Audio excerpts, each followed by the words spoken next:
시청자 여러분 안녕하십니까? 5월 13일 수요일 매일신문 영상뉴스입니다. 5월 가정의 달에 맞춰 관공서와 지역 기업이 직원을 일찍 가족의 품으로 돌리기 위해 적극 노력하고 있습니다. 지금까지 정시 귀가를 권유하는 데 그쳤지만 이제는 야근을 막아 조기 귀가를 종용하는 등 적극적으로 노력하고 있다고 합니다.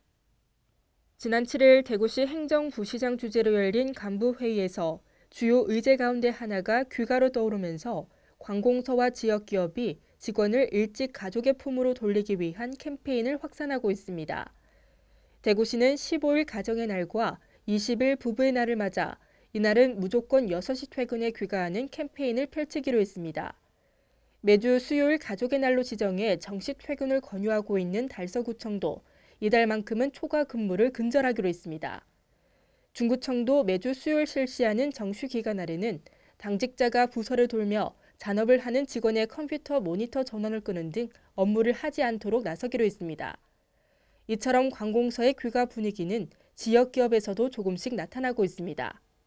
삼익THK는 8일 어버이날 회사 전체 단합회의를 열고 가족과 시간을 더 많이 보낼 수 있도록 일찍 직원들을 귀가시켰습니다. 또 1시간 일찍 출근해 1시간 앞서 퇴근하는 근무 방식을 운영하고 있는 대구퇴근. 최근 들어 상사의 눈치를 보지 않고 퇴근할 수 있도록 간부들이 먼저 나서고 있습니다. 네팔에서 규모 7.4의 강진이 또다시 발생했습니다. 미국 지질조사국은 현지 시간 어제 에베레스트 산과 가까운 남체 바자르 지역에서 서쪽에서 68km 떨어진 지역에서 지진이 발생했다고 밝혔습니다. 진앙의 깊이는 19km로 얇은 편이었습니다. 미국 지질조사국은 애초 지진의 규모를 7.1로 발표했다가 7.4로 고쳐 발표했습니다. 인도 수도 뉴델리를 비롯한 인도 북부 대부분 지역에서도 이번 지진으로 인한 진동을 느낄 수 있었습니다. 이번 지진은 지난달 25일 규모 7.8의 강진이 난 뒤 17일 만에 발생했습니다. 이완구 전 국무총리가 내일 오전 10시 검찰에 소환됩니다. 송환종 게이트 특별수사팀은 이 전 총리의 3천만 원 수수 의혹을 집중 조사할 계획입니다. 특별수사팀 관계자는 어제 이완구 전 국무총리와의 일정 조율을 통해 내일 오전 10시로 소환 날짜를 확정했다고 밝혔습니다.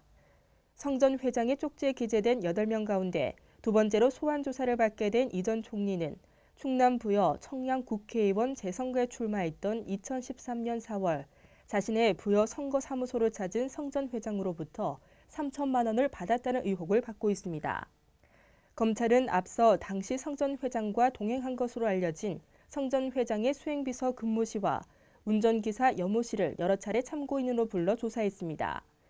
검찰은 또 언론 인터뷰를 통해 이 전 총리와 성 전 회장이 독대했다고 밝힌 이 전 총리 측 운전기사 윤모 씨와 선거사무소에서 성 전 회장을 봤다고 한 캠프 자원봉사자 한모 씨도 불러 조사를 마쳤습니다. 검찰은 당시 이 전 총리의 선거사무장을 지낸 신모 씨를 소환 조사한 데 이어 조만간 이 전 총리의 핵심 측근으로 지목된 김모 비서관도 불러 조사할 예정입니다. 검찰은 차량 고속도로 하이패스 기록과 운행 일지, 성 전 회장 측근 등의 진술을 토대로 성 전 회장의 당시 행적에 대한 복원을 마친 상태입니다.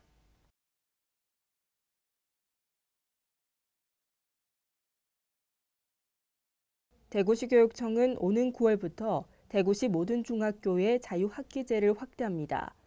중학교 자유학기제는 1학년 중학생들에게 자신감과 성취감, 연대감을 심어주기 위한 다양한 교육 활동을 통해 꿈과 재능을 키워나가는 제도로 2학기에 실시합니다. 이와 관련해 대구시 교육청은 꿈꾸는 우리가 희망이다란 주제로 어제 오후 대구백화점 부근 동성로 야외 무대에서 자유학기제 전면 시행 선포식을 개최했습니다. 이날 행사는 자유학기제 전면 시행에 따라 범시민적 공감대를 형성하기 위한 것으로 학생들의 다채로운 공연과 전시가 펼쳐졌고 학생 스스로 자신의 진로를 탐색하고 재능을 키워나갈 수 있도록 일터 체험도 마련됐습니다. 포항해병대에 차를 몰고 침입한 운전자에게 징역 1년의 집행유예 2년이 선고됐습니다.